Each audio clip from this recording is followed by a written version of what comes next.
അപ്പോൾ നമുക്കിന്നൊരു mini message ബോക്സോ അല്ലെങ്കിൽ ഗിഫ്റ്റ് ബോക്സോ അങ്ങനെ എന്ത് വേണമെങ്കിലും വിളിക്കാം അതുണ്ടാക്കിയാലോ. അതിന് വേണ്ടിയിട്ട് ഞാനിവിടെ തീപ്പെട്ടി എടുത്തു. ഫ്രണ്ട് ഇതുപോലെ റെഡ് പേപ്പർ വെച്ച് കവർ ചെയ്യുന്നുണ്ട്, അതുപോലെ തന്നെ അതിൻ്റെ അടിഭാഗം വൈറ്റ് പേപ്പർ വെച്ച് കവർ ചെയ്യുന്നുണ്ട്.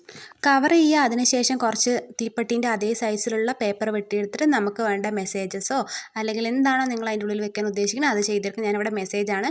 അപ്പോൾ ഇതുപോലെ തീപ്പെട്ടീൻ്റെ അളവിൽ വെട്ടിയെടുത്തിട്ട് ഇതുപോലെ മെസ്സേജ് ഉണ്ടാക്കിയെടുക്കുക. അതിൻ്റെ അറ്റം കുറച്ച് വിടണം, കാരണം ഉള്ളിൽ ഒട്ടിക്കണം.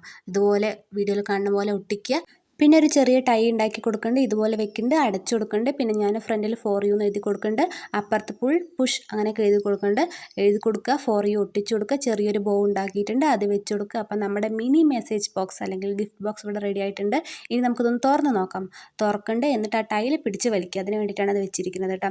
അത് വെച്ചില്ലെങ്കിലും കുഴപ്പമൊന്നുമില്ല, ഞാൻ വെച്ചു എന്നേ ഉള്ളൂ. അത് വെക്കുക, അത് വലിച്ച് നോക്കുമ്പോൾ നമ്മുടെ ഗിഫ്റ്റ് ഇവിടെ റെഡി ആയിട്ടുണ്ട് കേട്ടോ. മിനി മെസ്സേജ് ബോക്സ് ഇവിടെ റെഡി ആയിട്ടുണ്ട്. അപ്പോൾ നിങ്ങൾക്ക് ഇത് ഫ്രണ്ട്സിനോ ഫാമിലീസിനോ അല്ലെങ്കിൽ വാലന്റൈൻസ് ഡേക്കോ എപ്പോൾ വേണമെങ്കിലും കൊടുക്കാം. അപ്പോൾ ഇതാണ് നമ്മുടെ ഇന്നത്തെ വീഡിയോ. ഇഷ്ടപ്പെട്ടാൽ ലൈക്ക് ചെയ്യുക, സബ്സ്ക്രൈബ് ചെയ്യുക, കമൻറ്റ് ചെയ്യുക. അപ്പോൾ അടുത്ത വീഡിയോ ആയിട്ട് വരാം. ടാറ്റാ.